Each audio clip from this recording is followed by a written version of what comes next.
নমস্কার বন্ধুরা, আমি তন্ময় মণ্ডল প্রকৃতি পরিচয় চ্যানেলের পক্ষ থেকে আজকে আপনাদের সামনে একটি নতুন জড়িবুটি গাছ তুলে ধরতে চলেছি।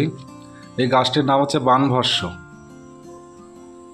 গাছটা হয়তো যারা গ্রাম অঞ্চলে থাকেন হয়তো রাস্তাঘাটে বা জঙ্গলে অনেক জায়গায় দেখেছেন, কিন্তু যারা চেনেন না তাদের উদ্দেশ্যে ভিডিওটা ছাড়া। এই গাছটা অনেকটাই উপকারী, কিন্তু বর্তমানে অনেক জেলা বা অনেক অঞ্চল থেকে এই গাছটা বিলুপ্তর পথে যাচ্ছে, জঙ্গল হিসাবে মানুষ কেটে ফেলছে। তা সেজন্যই ভিডিওটা ছাড়া, যাতে আপনারা গাছটা চিনতে পারেন। তা চলুন বিষয়বস্তুর উপর আসা যাক। তো এই গাছটার নাম বানভস্য কেন? প্রাচীনকালে যারা কবিরাজি বা তন্ত্রমন্ত্র এই ধরনের কাজ করত, তারা এই গাছটা খুবই ব্যবহার করত।